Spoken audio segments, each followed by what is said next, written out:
আল্লাহ রাব্বুল আলামিন বলেন ইন্নাদ-দীনা ইনদাল্লাহিল ইসলাম।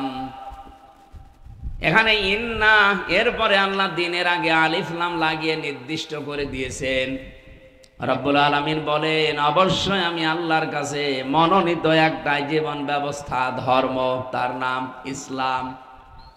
এজন্য বাংলাদেশে অন্য ধর্মের যারা আছেন, এমনকি মুসলমানদের ভেতরেও যারা মুনাফিক আছেন, নামে মুসলমান কামে অমুসলিমের চাইতেও খারাপ, তাদেরকে বলছি আপনি ইসলামের কিছু মানবেন আর অন্য কিছু মানবেন, আবার আপনার কপালে কিন্তু দুঃখ আছে। আফাতুমিনুনা বিবাদিল কিতাবি ওয়া তাকফুরুনা বিবাদ। এই কিতাবের কিছু মানবে আর কিছু যদি অস্বীকার করো, না মানো, কি হবে তা জানো। ফামা জাযাউ মিনকুম মাইয়াফআলু যালিকা মিনকুম ইল্লা খিজিয়ুম ফিল হায়াতিদ দুনিয়া। আল্লাহ বলেন এদের শাস্তি, এদের পুরস্কার হিসাবে আমি যেটা দেব, এখানে জাযা শব্দের দুইটা অর্থ আপনি করতে পারেন, হয় পুরস্কার অথবা শাস্তি। তাদের এই কাজের কারণে আমি আল্লাহ তাদেরকে যে পুরস্কার দেব বা শাস্তি দেব, তার এক নম্বরে দুনিয়ার জীবনে অপমান লাঞ্ছনা, এগুলো ছাড়া সে কিছুই পাবে না। আল্লাহ যদি এতটুকু শেষ করে দিতেন, এই আয়াতটা আমি পড়তাম না। ওয়ায়াউমাল কিয়ামাতি ইউরাদ্দুনা ইলা আশাদ্দিল আযাব। অন্যান্য জাতির মানুষেরা তো জাহান্নামে যাবে, শাস্তির দিকে যাবে, তাদের আল্লাহ আসাধ্য শব্দ দেননি। কিন্তু যে মানুষগুলো কোরআনের কিছু বিশ্বাস করে, কিছু মানে না, দুনিয়ায় তো শান্তি তাদের নেই, মরণের পরে তাদের যন্ত্রণাদায়ক এবং কঠিন কঠোর শাস্তির দিকে আল্লাহ ঠেলে দেবে। এই আয়াতটা পড়লেই কেমন যেন আমার ভয় হয়। এই বাংলাদেশে বহু মানুষ আমরা এই আয়াতের ভেতরে এখন অলরেডি ডুবে আছি। এই জন্য আহ্বান জানাচ্ছি, আসেন মুনাফিকে যেন আমরা না করি। মুসলিম দাবি করার পরেও আপনার কাছে কেন নামাজের কথা বললে ভালো লাগে, রোজার কথা বললে ভালো লাগে, কিন্তু আল্লাহর এই জমিনে তার বিধান কায়েমের কথা বললে আপনার কাছে রাজনীতি মনে হয়, ধান্দাবাজি মনে হয়? আমার মনে হয় আপনার ইমানের সমস্যা আছে। এই যে ইমানের সমস্যা আছে, এটা কি আমি নিজে বানালাম? বলেন বলেন। কোরআনে কারীম জানিয়েছে আনাকিমুদ্দিন ওয়ালা তাতাফাররাকু ফি। এ জমিনে আল্লাহর বিধান কায়েম করো, এখানে কোনো মত পার্থক্য করা যাবে না। হে নবী, আপনাকে শুধু না, বড় বড় নবীর নাম আমি এখানে পড়েছি। হযরতে মূসা, ইব্রাহিম, হযরতে ঈসা, নূহ, এত বড় বড় নবীর নাম নিতে নিতে আল্লাহ মুহাম্মদ রাসূলুল্লাহকে একই নির্দেশ দিয়েছেন। আমার এই ছোট্ট জীবনী, আমি যত নবীর জীবনী পড়েছি, শুধু দুইজন নবী বাদ দিয়ে কোন নবীর জীবনীতে আমি দিন কায়েম ছাড়া অন্য কিছু পাইনি। হযরত আদম আলাইহিস সালাম এবং সুলাইমান নবী, এই দুইজন বাদ দিয়ে যত নবীর জীবনী আমি পড়েছি, প্রতিটি নবীকে আল্লাহ ডাইরেক্ট ইনডাইরেক্ট এই আদেশ দিয়েছিলেন আন আকিমুদ্দিন, যে আমার বিধান কায়েম করো। হ্যাঁ, হে নবী, আপনি এই রাস্তায় মানুষকে ডাকেন, ভালো করে শোনেন। আজ আমরা নামাজের কথা, রোজার কথা, পাশাপাশি দিন কায়েমের কথা বললে যারা রাগ করেন, যাদের মন খারাপ হয়, যারা রাজনীতি মনে করে অন্যদিকে চলে যান, যারা মনে করেন এরা আমাদের মতো ধান্দাবাজ, তাদেরকে বলছি কাবুরু আলাল মুশরিকিনা মা তাদউহুম ইলাইহি।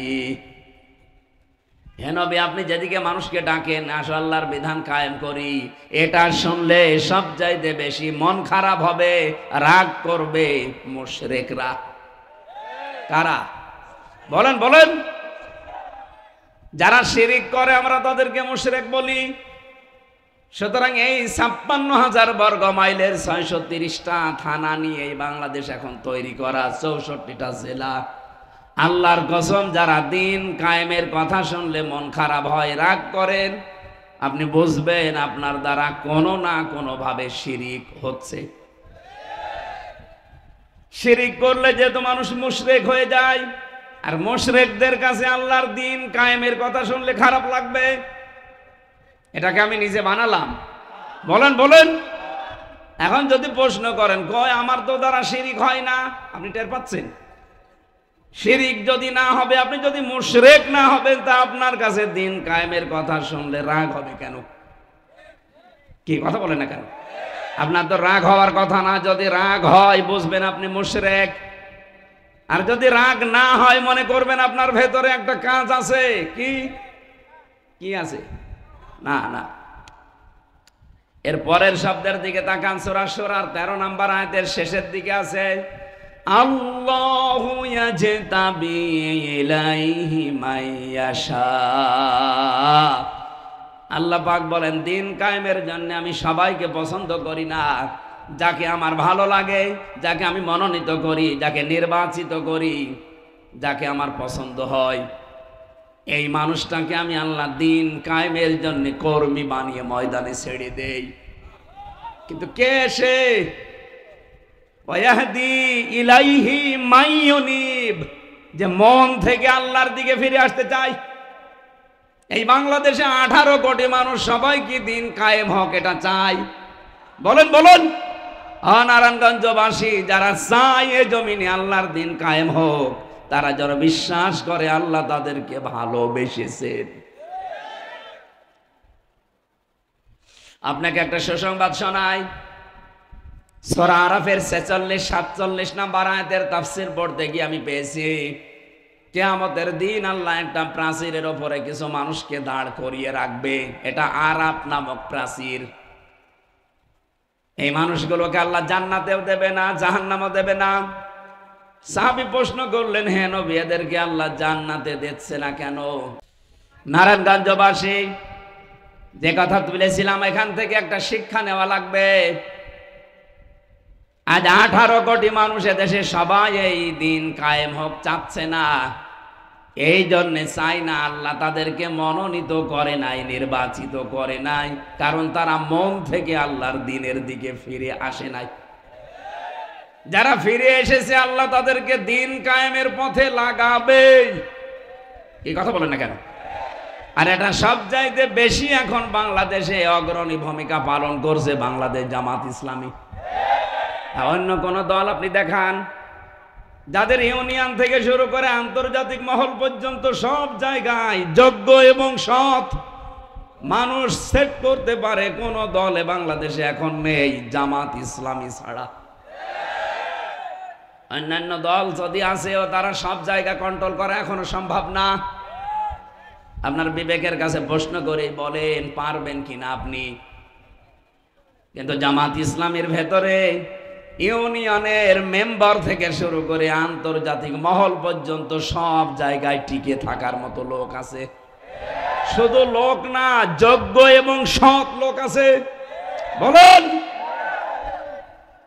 নবীজির হাদিস হচ্ছে ইবনে ওমর রাদিয়াল্লাহু তাআলা আনহু قال قال النبي صلى الله عليه وسلم فاتبعوا الصواد الاعظم। মুসলিম শরীফের হাদিস। নবীজি বলেন, তোমাদের ভেতরে অগ্রণী ভূমিকা যারা পালন করে দিন কায়েমের জন্য, যাদের দ্বারা আল্লাহর বিধান কায়েম করা খুব তাড়াতাড়ি সম্ভব, আমি নির্দেশ দিলাম উম্মতেরা ওই দলেরকে অনুসরণ করবা। এই হাদিস এখন আমি কেবল বানালাম না, কথা বলেন না কেন? সুতরাং এই দেশে এখন যেহেতু দিন কায়েম করার অগ্রণী ভূমিকায় আছে 1 নম্বরে জামাত ইসলামী বাংলাদেশ, এই জন্য চোখ কান বুঝে আপনাদের আমি আহ্বান জানাচ্ছি, আসেন যেভাবেই হোক এদেরকে সাহায্য সহযোগিতা এবং কি অনুসরণ করে আল্লাহর আইন প্রতিষ্ঠায় এগিয়ে দেই। 54 বছর তো দেখলেন কম বেশি কিছুই হয়নি। অধ্যাপক ইলিয়াস মোল্লার মতো মাত্র 151 জন যদি এবার কোরআন শরীফ বুকে নিয়ে যেতে পারে, 5 বছর লাগবে না। উনি তো 7 দিন সময় দিয়েছে, 7 দিন এই দেশ পরিবর্তন হয়ে যাবে। টেকনাফ থেকে তেতুলিয়া 1150 কিলোমিটার পথ, যে কোনো ভাবে আপনি রাত দিন চলে যাবেন, কোন চিন্তা আপনার মনের ভেতরে আসবে না, শুধু আল্লাহর ভয় ছাড়া। মালয়েশিয়া বাংলাদেশের চাইতে প্রায় 5 ডবল বড়। আমি প্রতিদিন প্রায় 1200-2000 কিলোমিটার রান করতাম। এ বিশাল দেশ, আর আজ 2টা-3টা নেই, চলে যাচ্ছি মরুভূমি, পাহাড়, শুধু পাম গাছ, বিশাল জঙ্গল পার হওয়া লাগে। ড্রাইভার আমারে বলছে রাত 2টা বাজে, কোনো ভয় নেই হুজুর, শুধু আল্লাহ ছাড়া আমাদের সামনে কেউ নেই। আমরা তো এরকম একটা দেশ চাই। কথা বলেন না কেন? আজকে আমি কুষ্টিয়া থেকে খুব বেশি হলো 30 কিলো এসেছি, এরপরে গাড়িটা নষ্ট হয়ে গেছে। আমি আর একজনকে নিয়ে আসলাম আসার সময়, যে ড্রাইভার, ওর বাড়িও কুষ্টিয়া। ওরে বললাম যে আমরা নামিয়ে দিয়ে আপনি চলে যান, ওইটা গাড়ি সারা হয়ে গেলে আসবে। উনি আমারে নামিয়ে দিয়েছে এখানে 9টা 25-এ। খাবার খেয়ে নামাজ পড়ে চলে এসেছি। ওনারে বললাম আপনি চলে যান, ভয় পাচ্ছে। বলছে না, আমি রাতের বেলা কুষ্টিয়া যাব না, এখানে কোনো জায়গায় থাকবো, ফজরের আজান দিলে বের হব। এখনো কোন দেশে আমরা আছি আপনি টের পাচ্ছেন?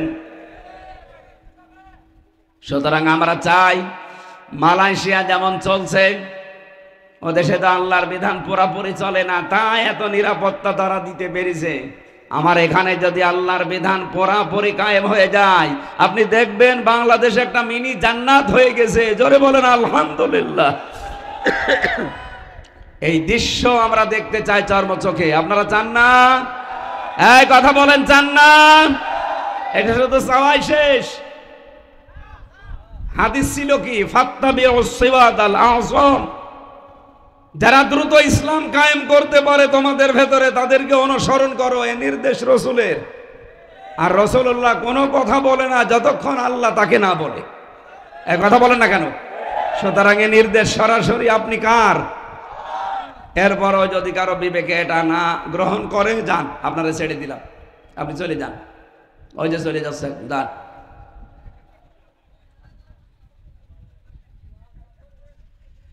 নারায়ণগঞ্জবাসী, সুতরাং এই আয়াতটা পড়লে যেমন আমার ভয় হয়, আপনার শুনলেও তো ভয় হওয়ার কথা, যে দুনিয়ায় আমি কিছু মানলাম আর কিছু মানলাম না। দুনিয়াতে তো আমার শান্তি নেই, স্বস্তি নেই, নিরাপত্তা নেই। আর মরণের পরে আল্লাহ যেমন তেমন আযাবে না, ইলা শাদ্দিল আযাব, কঠিন এবং যন্ত্রণাদায়ক আযাবের দিকে নিয়ে যাবে। বলেন নাউযুবিল্লাহ। চা খেলে গলা বলে যাবে না, গলা তো সমস্যা হয়ে গেল।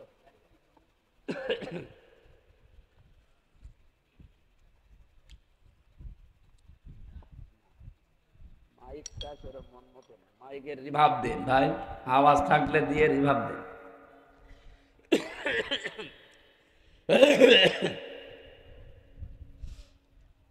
আমার ভাইরা,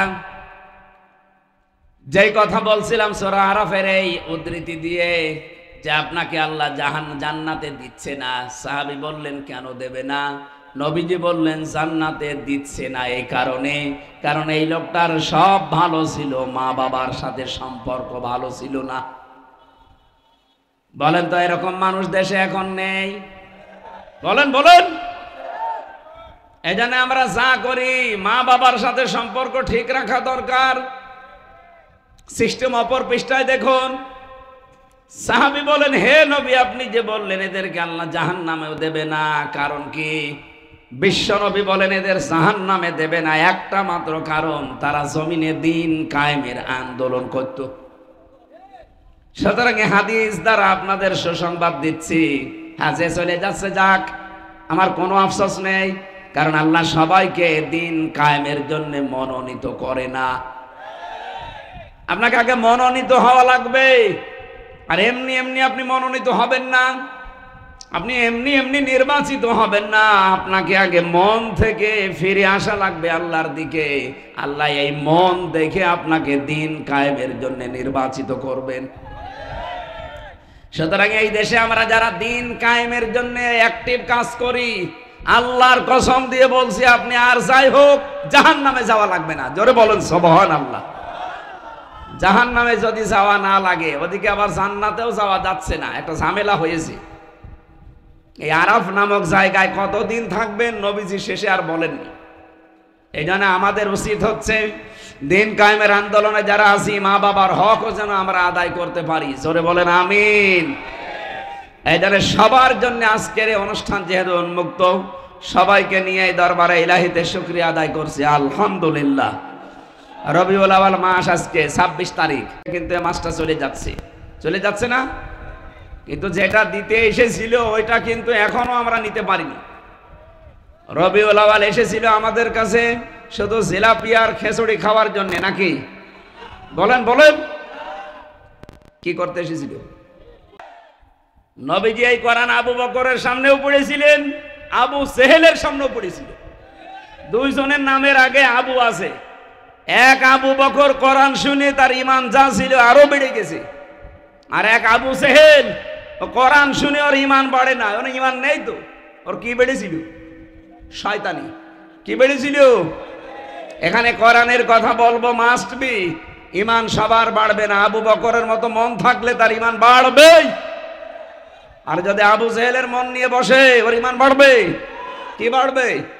শয়তানি বাড়বে। এই জন্য আবু জেহেলের মন নিয়ে বসার দরকার নেই, আপনি আগে থেকে চলে যান। আমরা রবিউল আউয়াল যেহেতু চলে যাচ্ছে আর মাত্র 4 দিন আছে, একটা মহান শিক্ষা নিয়ে এসেছিল।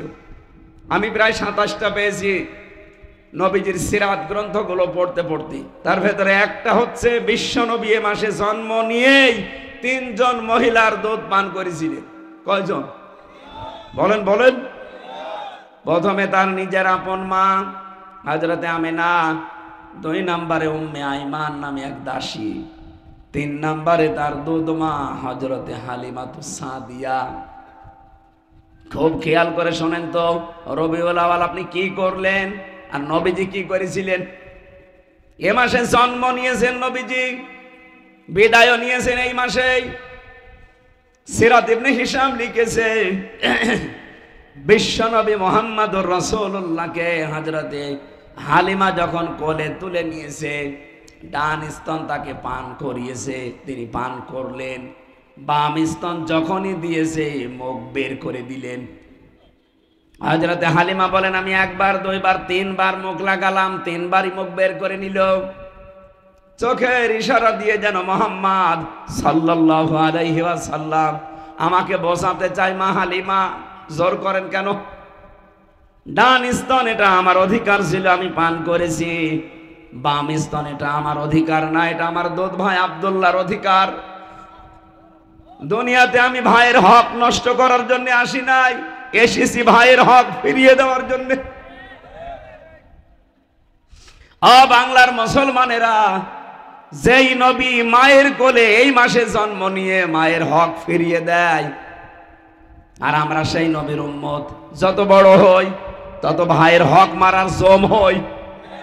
বলেন, কত মানুষ এখানে আছে ভাইয়ের জমি আত্মসাৎ করে নিজের নামে লিখে নিয়েছে। কত মানুষ বসে আছে এখানেও, আমি জানি হয়তো তো মাইকের আওয়াজ শুনছে, ভাইয়ের কাছ থেকে চাঁদাবাজি করে সম্পদের মালিক হয়েছে। বলেন তো নবীজি ওইটা কি শুধু দুধ ভাই আপন ভাইয়ের কথা বুঝিয়েছেন? না, আল মুসলিম আখুল মুসলিম, মুসলমান মুসলমানের ভাই। আপনি যে মুসলমানের কাছে চাঁদাবাজি করছেন ওটা তো আপনার ভাই। এই নারায়ণগঞ্জে চাঁদাবাজি নেই, এই জন্য টের পাচ্ছেন না।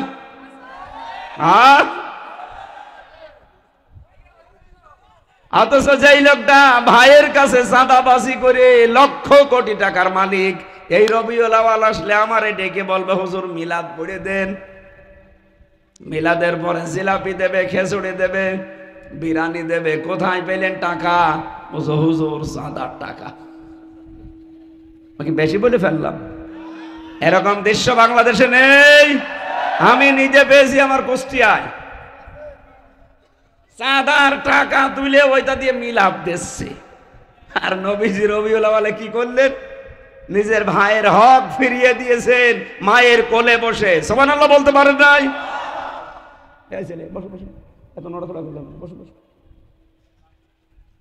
এই জন্য আমাদের উচিত হচ্ছে এই রবিউল আউয়ালের এই হক নামে এই শিক্ষাটা নেওয়া। আমরা হকের বিস্তারিত কথা শেষের শব্দে থেকে বলবো ইনশাআল্লাহ। সূরা আনাম 51 নম্বর আয়াত, মাত্র একটা আয়াত পড়েছি। দেখি এই আয়াত অনুযায়ী কি করা যায়। যতটুকু আমি পড়াশোনা করেছি এর উপরে আমরা ডেলিভারি দেবো ইনশাআল্লাহ। থাকবেন যারা যারা শুধু তারা হাত তোলেন তো দেখি। এ দেখেন তো হাত তোলেনি কে? দেখেন দেখেন, না না ওই যে হাত তোলেনি, তোলেন। অন্তত এই আয়াত শেষ হওয়া পর্যন্ত থাকবেন কারা? হাত তোলেন, তোলেন। হাত তুলে রাখেন, হাত তুলে রাখেন। ঠিক আছে ভাই, হ্যাঁ বসে। এই মাহফিলটা আল হেকমা ইসলামী পাঠাগার সমাজ কল্যাণ পরিষদ বিশাল আয়োজনে, আপনারা দেখতে পাচ্ছেন না? এত লাইটিং, এত মাইকিং, এত পোস্টারিং করা, এর খরচের জন্য ওনারা বারবার আহ্বান জানাচ্ছে। এতক্ষণ যে ছিল ও কি করেছে কি? ওরে তো নিয়ে আসা হয় কালেকশনের জন্য। ও যদি টাকাই না তোলে তো ওরে নিয়ে আসার দরকার কি? আমারই যদি এই কাজ করা লাগে, এমনি আমার গলা ভেঙে যাচ্ছে। আপনাদের আমি 2-3 মিনিট সময় দিচ্ছি। যারা যাবে আপনারা টাকা বের করে রাখেন, যা দিতে চান শুধু গেলেই দিয়ে দেবে। এরপরে আমি আয়াতে প্রবেশ করছি। কই লোক কই আপনার? কই শেষ যাবো? কই তাড়াতাড়ি যান, খুব তাড়াতাড়ি ব্যাগ যাদের আছে নিয়ে চলে যান। খালি এই পাশ দিয়ে যাবেন, ওই পাশ দিয়ে বের হয়ে যাবেন। আপনারা বের করে রাখেন সর্বোচ্চ 3 মিনিট।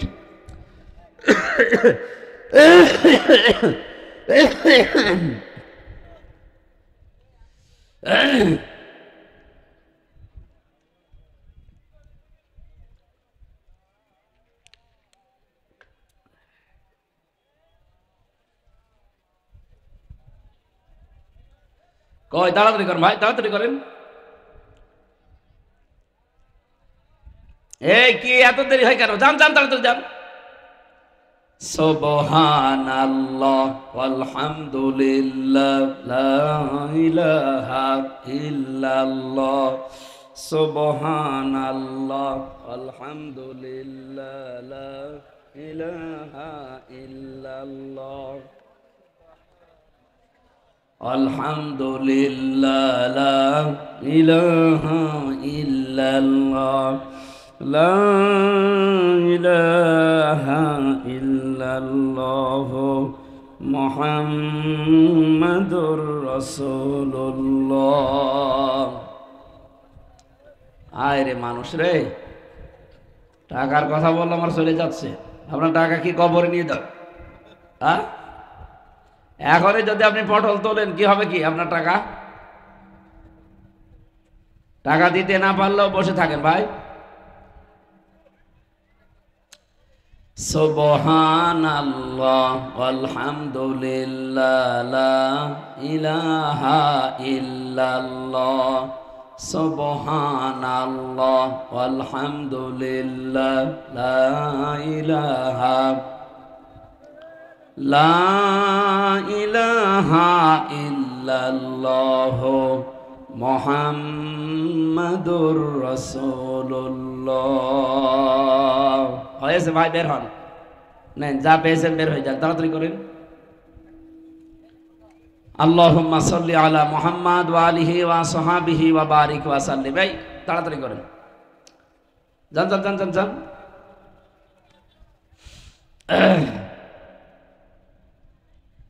সূরা আনআমের 51 নম্বর আয়াতটা পড়েছি। আল্লাহর ঘোষণা হচ্ছে ওয়ানযির বিহিল্লাযিনা ইয়াখাফুনা আইয়ুহশারু ইলা রাব্বিহিম। হে নবী, এই কোরআন দিয়ে আপনি ওই সমস্ত মানুষদেরকে সতর্ক করবেন যে মানুষগুলো তার রবের সামনে কিয়ামতে দাঁড়ানো লাগবে এই ভয় করে।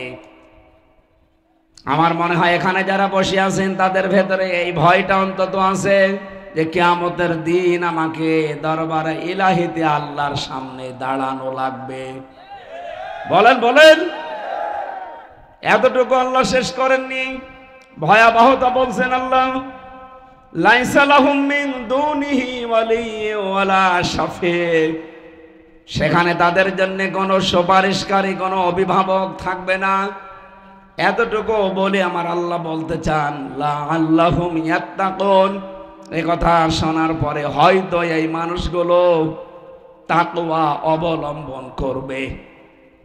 এই শব্দটা সেই জন্মের পর থেকে আমরা শুনেছি, কিন্তু কি এটা? এই যে ইয়াত্তাকুন, এই শব্দটা নিয়ে আজকে আমি ব্যাখ্যা করার জন্য বসেছি। সবার জন্য আজকের আয়াত না। যেহেতু কিয়ামতের ময়দানে তাদের রবের সামনে দাঁড়ানো এই টেন্ডেন্সি যাদের ভেতরে আছে, কোরআন দিয়ে সতর্ক করলে তাদের কাজ হবে। এ কথা কার? বলেন বলেন। ফাযাক্কির বিল কুরআনি মান ইয়াখাফু ওয়াঈদ। So admonish and or by the Holy Quran him who fears my threat. নবী আপনি কোরআন দিয়ে সতর্ক করলে তাদের কাজ হবে যে মানুষগুলো আল্লাহর ধমকের ভয় করে। এজন্য এখানে যারা বসে আছেন, আল্লাহর ধমক কেমন, কিয়ামতের দিন আল্লাহর সামনে দাঁড়ালে কি অবস্থা, ভয়াবহতা তৈরি হবে, এই বিশ্বাস যাদের ভেতরে জন্ম হয়েছে, তাদের যদি জরুরি কোনো প্রয়োজন না থাকে, আমার মনে হয় তারা এই আয়াত শেষ না করে যাওয়ার কথা না। কথা বলেন না কেন? এবার শোনেন তো কি বলতে চান আল্লাহ। এই কোরআন দিয়ে সতর্ক করবেন আপনি তাদেরকে যারা আমার সামনে হাসরের ময়দানে দাঁড়ানোকে ভয় করে। অনেক মানুষ ভয় করতে চায় না, কারণ কি? তারা মনে করে কিয়ামতের দিন আল্লাহর সামনে যদি আমি দাঁড়ায়ও, একা না, লক্ষ লক্ষ মুরিদ ভাই আমার সাথে থাকবে, তাদের সামনে আমি দাঁড়াবো না। এটা ডাহা মিথ্যা কথা এবং প্রতারণা। বাংলাদেশের বহু ভণ্ড পীর মানুষকে এই প্রতারণা করে তাদের দরবার কেন্দ্রিক ব্যবসা চালিয়ে যাচ্ছে। কিয়ামতের দিন কেউ কারো সাথে আসবে না, প্রতিটি মানুষকে আল্লাহর সামনে দাঁড়ানো লাগবে সিরেফ একা একা। ওয়াকুল্লুহুম আতিহি ইয়াউমাল কিয়ামাতি ফারদা। সূরা মারইয়ামের 95 নম্বর আয়াতে আছে, রব্বুল আলামিন বলেন কিয়ামতের দিন প্রতিটি মানুষকে আমার সামনে আমি দাঁড় করাবো একা একা। কয়জন করে? আল্লাহ বলেন আমি একা একা দাঁড় করি, ওর পুরা জীবনটা সম্পর্কে জিজ্ঞাসা করব। বিশেষ করে 5টা প্রশ্নের জবাব দেওয়া ছাড়া ওর সামনে যাওয়ার কোনো উপায় নেই। এমনকি পিছনেও যেতে পারবে না, জায়গায় দাঁড়িয়ে থাকবে। মা তাসালু কদামা বানি আদম আবদি ইয়াউমাল কিয়ামাতি হাত্তা ইসআলান খামসিন আন উমরিহি ফিমা আফনা। প্রথমেই প্রশ্ন হবে তোমার জীবনটা কিভাবে তুমি কাটালে।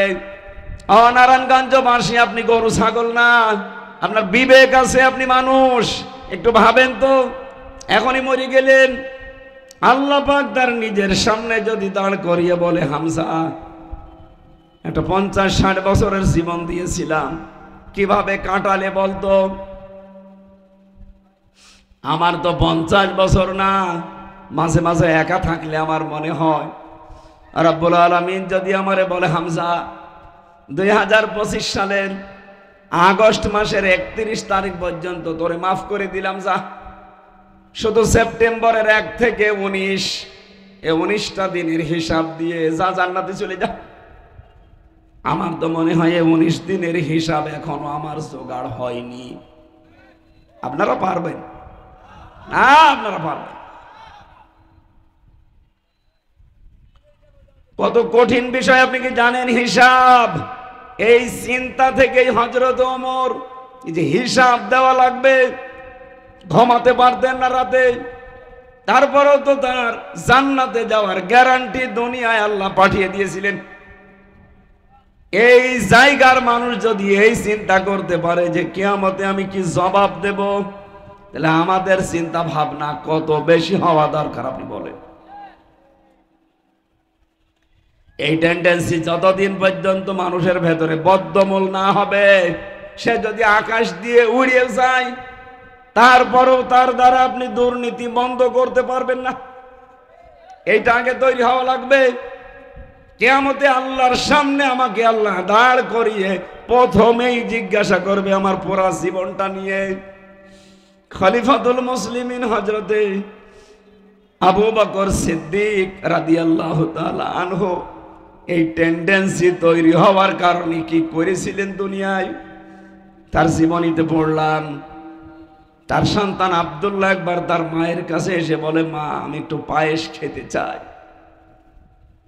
স্বামীকে ডাক দিয়ে বললেন, স্বামী আপনি তো দেশের দায়িত্বে আছেন, ঘরে তো ওইরকম খাবার নেই, ছেলেটার আশা যে পায়েস খাবে, আপনি একটু বাইতুল মালের খাজানসি যিনি অর্থমন্ত্রী তারে বলেন কিছু টাকা দিতে।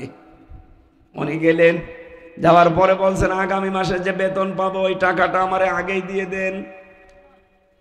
অর্থমন্ত্রী ওই রকম ডাক দিয়ে বলে, খলিফা আগামী 1 মাস আপনি বেঁচে থাকবেন সেই গ্যারান্টি আপনার আছে। আগামী 1 মাস জনগণ আপনাকে চেয়ারে বসিয়ে রাখবে, এই গ্যারান্টি আপনার আছে? আপনার যখন কোনো গ্যারান্টি নেই, আপনাকে আমি 1 মাসের অগ্রিম বেতন দেবো কোন কারণে? যান, বেতন নেই। উনি বাড়িতে আসলেন, স্ত্রীকে বললেন, না সম্ভব না, এই বলেছি বাইতুল মাল থেকে। স্ত্রী বলে, ঠিক আছে। প্রতিদিন উনি যে ভাতা পায় রাষ্ট্রের কাছ থেকে, যে বেতন পায়, মনে করেন 100 টাকা করে, ওখান থেকে 90 টাকা করে খরচ করে সংসারের জন্য 10 টাকা করে আলাদা করে রাখে। 15 দিন পর এই 150 টাকা দিয়ে আটা কিনে উনি পায়েস বানিয়েছে, সন্তানকে দিয়েছে, আবু বকর সিদ্দিককেও দিয়েছে। হযরত আবু বকর জিজ্ঞাসা করলেন, স্ত্রী টাকা তো আমি এনে দেইনি, কোথায় পেলে? স্ত্রী বলছে, হারাম না, এইভাবে জমিয়েছিলাম। উনি খাবারটা খেলেন, চলে গেলেন বাইতুল মালে।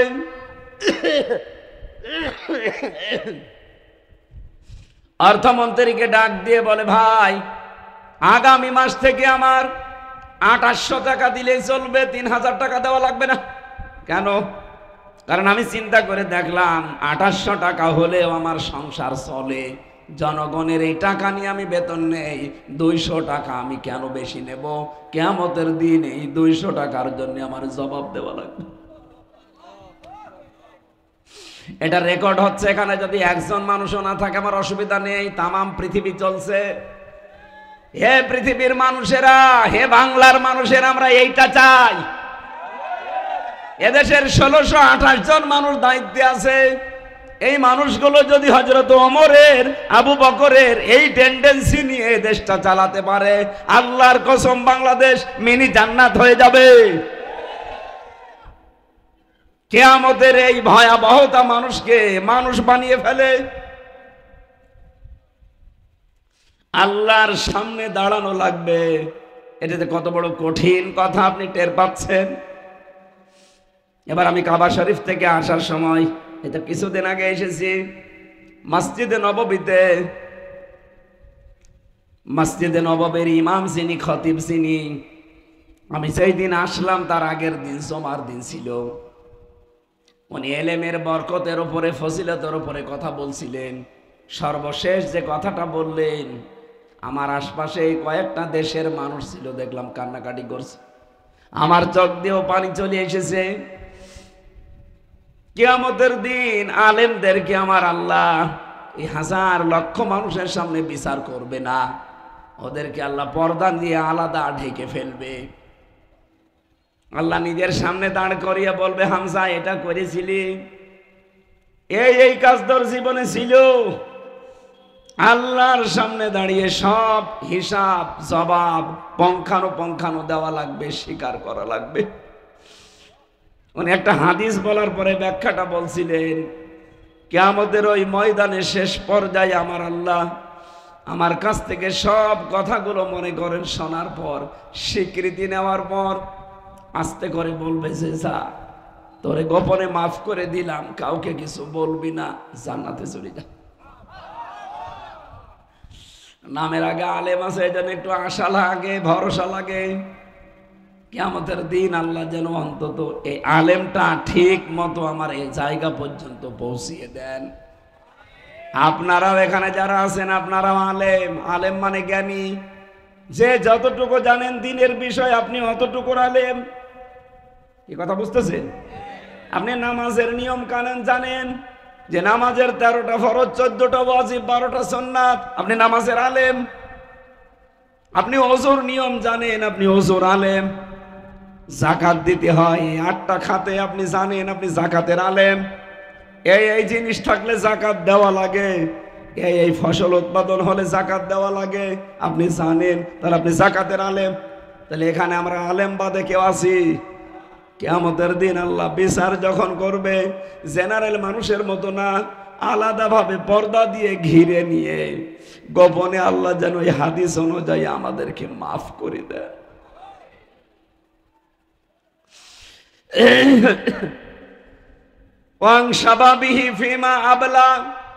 নবীজি বলেন, দ্বিতীয় প্রশ্ন আল্লাহ করবে, একটা যৌবন দিয়েছিলাম, কোথায় কাটিয়েছিস বল?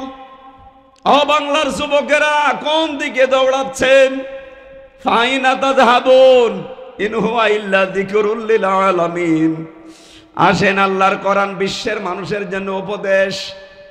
আজ অন্যান্য জেনারেল দলে যারা মানুষের তৈরি করা আইন কায়েমের জন্য চেষ্টা চালান, যৌবনটা নষ্ট করছেন।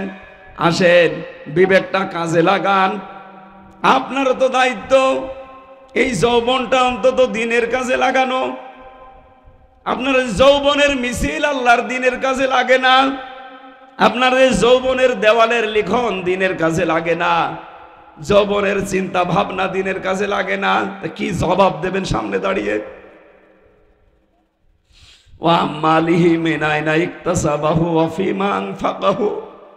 যতটুকু সম্পদ উপার্জন করেছিলে কিভাবে করলে, কোন কোন রাস্তায়, ওইটা বলো। কিভাবে খরচ করেছ ওই রাস্তাগুলো বলা লাগবে। যতটুকু জ্ঞান অর্জন করেছিলে এর উপরে কতটুকু মেনে চলতে, ওইটা বলো। কিয়ামতের এই 5টা প্রশ্ন তার সামনে দাঁড়িয়ে জবাব পুঙ্খানুপুঙ্খানু দেওয়া লাগবে। আপনি এখন থেকে জীবনের হিসাব মিলিয়ে বাড়ি যান। লাইসা লাহুম মিন দুনিহি ওয়ালিয়্যুন ওয়ালা শাফি।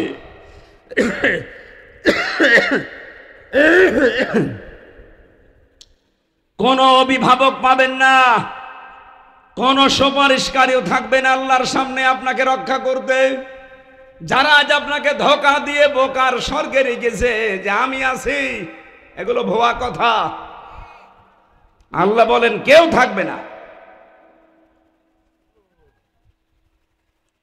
আজ যারা বলে যে কিয়ামতের দিন লক্ষ লক্ষ মুরিদ নিয়ে এক এক পীর সাহেব উঠবে, এগুলো ভণ্ডামি আর বোকামি ছাড়া কিচ্ছু না। কোরআন বলছে আপনি একা উঠবেন, আর পীর সাহেব বলে লক্ষ লক্ষ মুরিদ নিয়ে আসবেন। পীরের কথা সঠিক না আল্লাহর কথা সঠিক?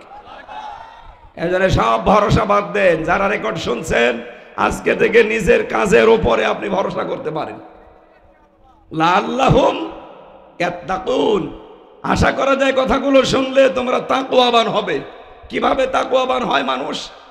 আমাদের দেশের ক্রাইটেরিয়া যেটা, প্রক্রিয়া যেটা, এটা ভুল। আমরা মনে করি তাকওয়াবান হতে হলে না।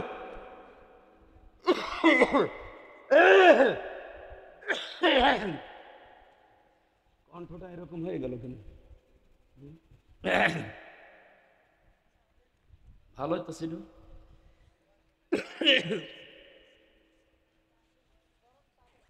আরে না, ঘাম গায়ে বসে মনে হয় গলা বসে যাচ্ছে।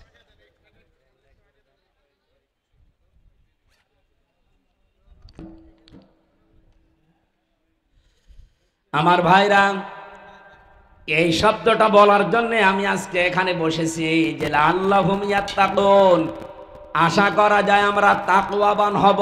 কোন প্রক্রিয়ায় হব, এই প্রক্রিয়াটা বলার জন্য আমি এই তাফসিরে বসেছি। হযরতে আলী রাদিয়াল্লাহু তাআলা আনহু বলেন, এদিকে তাকান, এটাই শেষ কথা, খুব ভালো করে শুনবেন। আজ যেভাবে সবক দেয় বিভিন্ন জায়গায়, যে জুব্বা গায়ে দিলে মনে হয় তাকওয়াবান হয়ে গেছে, পাগড়ি একটা মাথায় দিয়ে বিশাল তসবিহ হাতে নিলে 2-3 বার হজ করলেই আপনি বিশাল মুত্তাকি না। কিভাবে তাকওয়া অর্জন করা লাগে, এর 6টা প্রক্রিয়া আমি হাদিস থেকে বলছি। 1 নম্বরে যদি কেউ তাকওয়া অর্জন করতে চায়, তাকে হক অনুসন্ধানকারী হওয়া লাগবে। কি? আরো জোরে বলেন। ওই যে নবীজি রবিউল আউয়াল মাসে কি আদায় করেছিলেন? আপনাকে অধিকার সম্পর্কে সচেতন হওয়া লাগবে।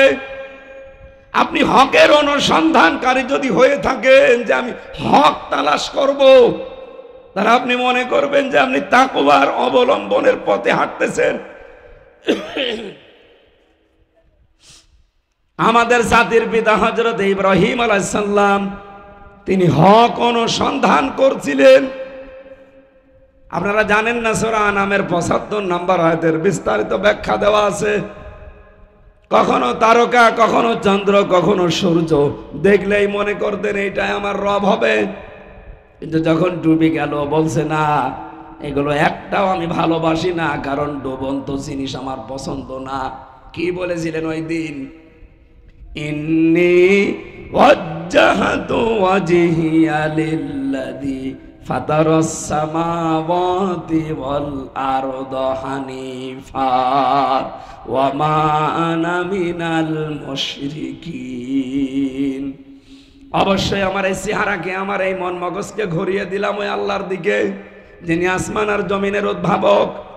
আমি একনিষ্ঠভাবে ঘুরিয়েছি। অমান আমিনাল মুশরিকিন, আমি মুশরিক না। সুতরাং যদি কেউ তাকওয়া অবলম্বন করতে চায়, এই প্রক্রিয়ায় আসা লাগবে। হক খুঁজতে থাকবেন। কোথায় হক পাওয়া যায়? হক অনুসন্ধান করে যদি পাওয়া যায়, ২ নম্বরে আপনার প্রক্রিয়া হচ্ছে আপনি হক কবুল করবেন। আজ আমাদেরকে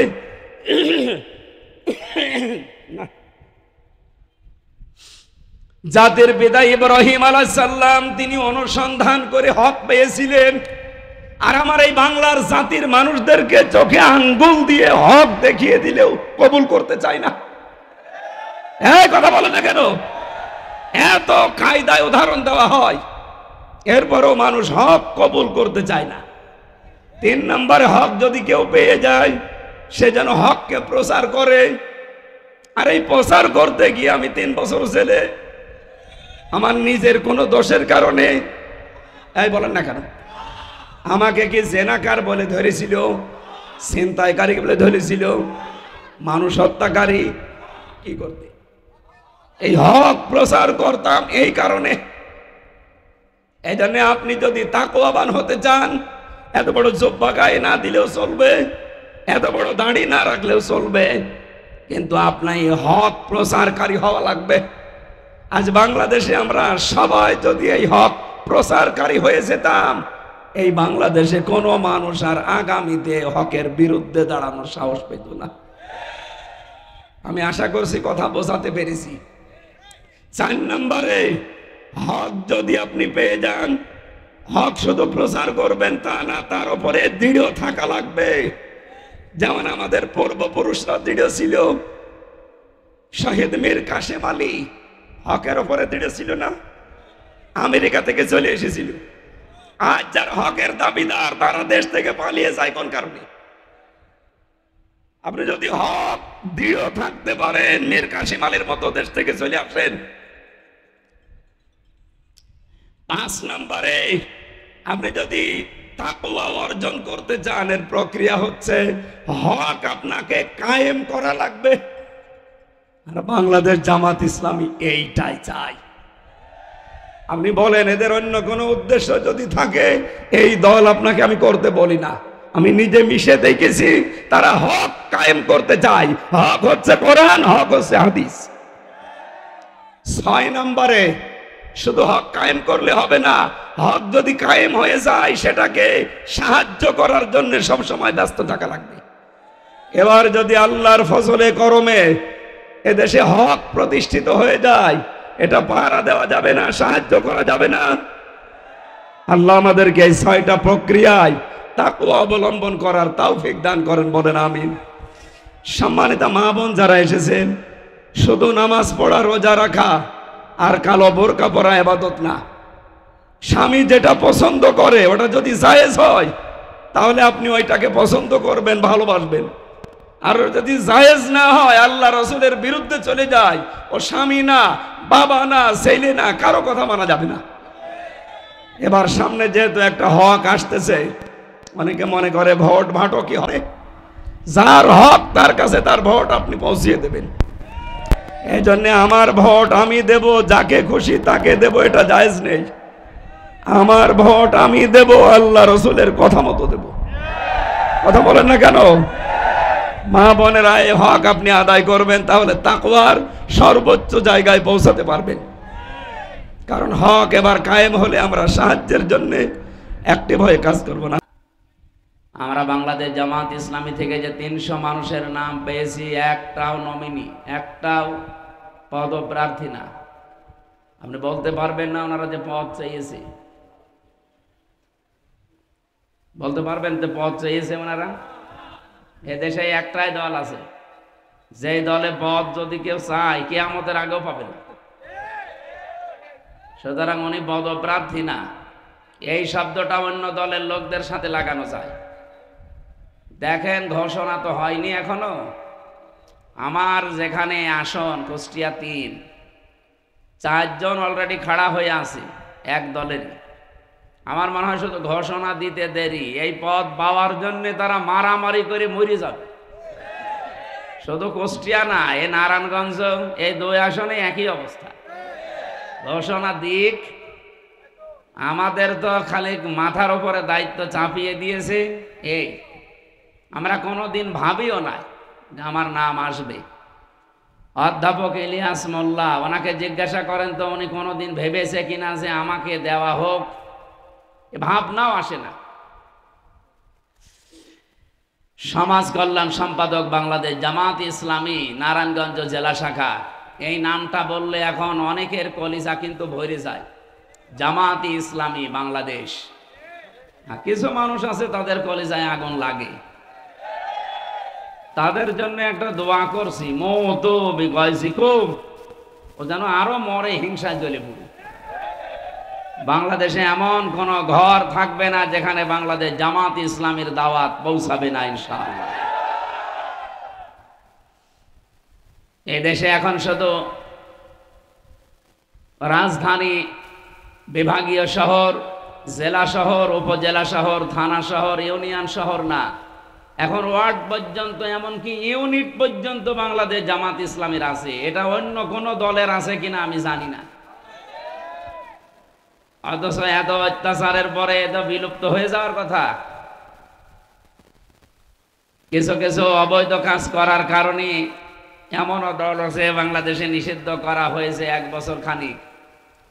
তারা হতাশায় অনেকে মরে গেছে। অথচ এরা 54 বছর এ বাংলাদেশটা স্বাধীন হওয়া, এর আগেও এ দল প্রতিষ্ঠিত হয়েছে 41 সালে। তৈরি হওয়ার পর থেকে জুলুম, নির্যাতন, অত্যাচারের শিকার, ডাইরেক্ট ইনডাইরেক্ট। আর যত তহমত এই দলের উপরে দেওয়া হয় সবগুলো বানোয়াট, মিথ্যা, আর ওদের সব দুর্বিসন্ধি। এমনকি রাজাকারের যে তকমা লাগিয়েছে, এইটাও 100 ভাগের 98 ভাগ মিথ্যা। যদি 2-1 জন থেকেও থাকে অন্য দল থেকে এসে এখানে যোগ দিয়েছিল, আপনি দেখেন যারা এই তকমা লাগায় তাদের রাজাকারের সংখ্যা তালিকা অনুযায়ী 1040 জন। আর যাদেরকে আপনি রাজাকার বলে ত্যাগ দিতে চান, এদের মাত্র 37 জন, তাও 11 জন মরে গেছে। সুতরাং ঝাঁঝর যদি সইকে এসে বলে যে তোমার পেছনে ফোঁটা, ওর কি খুলে ফেলা দরকার না? আমরা যদি সোজ হয়, আপনি কি ঝাঁঝর, ওর পেছনে ফোটার কোনো অসুবিধা আছে? সুতরাং এই শব্দ এখন আর কেউ খায় না। যারা এগুলো আবার তৈরি করছে, আশা করছে তাদের বিবেকে ধাক্কা লাগবে। এরপরও যদি ধাক্কা না লাগে, ওগুলো ওই জালেমদের মতো পতনে আপনি অপেক্ষা করেন। দল, মত, জাতি, বর্ণ, ধর্ম নির্বিশেষে আজকের এই অনুষ্ঠান, এটা শুধু মুসলমানদের জন্য না। এই অনুষ্ঠান সব ধর্মের মানুষ এখানে আসতে পারে, সবার জন্য এটা ওপেন। এই কথা বললেন না কেন? কোরআন শরীফ কি শুধুমাত্র মুসলমানদের? আল্লাহ হুদাল্লিল মুসলিমিন দেননি, হুদাল্লিল আলামিন দিয়েছেন, হুদাল্লিল নাস দিয়েছেন, অথবা হুদাল্লিল মুত্তাকিন দিয়েছেন। পৃথিবীতে কোরআনে কারীম হচ্ছে মানুষ পদবাচ্য যারা বিবেচিত, তাদের জন্য এই কোরআন আল্লাহ দিয়েছেন। সুতরাং আহ্বান জানাচ্ছি, অন্য ধর্মেরও কেউ যদি আশপাশে থাকেন, এই অনুষ্ঠানে যদি এসে থাকেন, আপনাদেরকে ওয়েলকাম, সুস্বাগতম জানাচ্ছি কোরআনের ছায়াতলে আসার জন্য। সেদিন যশোরে এক অধ্যাপক কলেজের, উনি বিসিএস ক্যাডার, ওনারে বলেছিলাম যে স্যার আপনাকে মুসলমান হতে হবে না, আপনি শুধু আমাদের ধর্মীয় গ্রন্থ কোরআন একটু বুঝে পড়বেন, হয় ইংরেজিতে পড়েন, বাংলায় পড়েন, যে ভাষা আপনার ভালো লাগে, শুধু পড়াটা একবার বুঝে বুঝে পড়বেন। আল্লাহরে বান্দা মাত্র 3 মাস কোরআনে কারীম পড়াটা শেষ করে নিজের থেকে মুসলমান হয়ে গেছে। এই জন্য অন্য ধর্মের সে যেই হোক, হিন্দু, খ্রিস্টান, বৌদ্ধ, ইহুদি, এরা তো অভিশপ্ত। তারপরও বলছি, আপনারা আসেন আমাদের ধর্মীয় গ্রন্থ, এটা গতানুগতিক আপনাদের ওই ধর্মগ্রন্থের মতো না, এটা সবার জন্য ওপেন। আপনাদের ধর্মগ্রন্থ শুধু ঠাকুররা, পুরোহিতরা অথবা ধর্মযাজক যারা, তারা ছাড়া কেউ নাড়তে পারে না, আর এইটা সবাই নাড়তে পারবে। পবিত্র হয়ে আসবেন এর কাছে, এইটা একটু শর্ত আছে। যদি বড় কোনো নাপাকি আপনার শরীরে না থাকে, আপনি যে কোনো ভাষায় পড়তে পারেন, কিন্তু আরবি তো আরবি যেটা, এটা ওযু করে পড়বেন পাক পবিত্র হয়ে। আমার মনে হয় যদি বিবেকটা হালকা মানুষের কাছে লাগে, পৃথিবীর কোনো ধর্মে মানুষ আর থাকতেই পারে না। কারণ একমাত্র, শুধুমাত্র, কেবলমাত্র একটাই ধর্ম আল্লাহর কাছে মনোনীত, তার নাম ইসলাম। আর পৃথিবীতে যা আছে সবগুলো মানুষ বানিয়েছে। আমার কণ্ঠ সাপোর্ট করছে না, আমি শেষ করে দিলাম। আল্লাহুম্মা আমিন। লা ইলাহা ইল্লা আনতা সুবহানাক ইন্নী কুনতু মিনাজ জালিমিন। আল্লাহ, যতটুকুই বলেছি আমি আশা করছি এরা বুঝে ফেলেছে। তোমার এই বান্দা বান্দীদেরকে আমল করার তৌফিক দাও। সওয়াব যদি দয়া করে কিছু দিয়েই থাকো, নবীজির রওজায় পৌঁছিয়ে দাও। 3টা বছর জালেমের জেলখানায় ওরা আমার শেষ করে দিয়েছে, আমার শরীরটা ওরা নষ্ট করে দিয়েছে, আমার কণ্ঠটা শেষ করে দিয়েছে। প্রতিদিন খাবারে ওরা বিভিন্ন জিনিস মিশিয়ে দিত, বিশেষ করে তেঁতুল দিত, এই কারণে আমার কণ্ঠটা শেষ হয়ে গেছে। আল্লাহ, আমি ভিক্ষা চাই, তোমার কুদরতি পায়ে ধরে ভিক্ষা চাই, আমার কণ্ঠটা তুমি কোরআনের জন্য আগের মতো বানিয়ে দাও।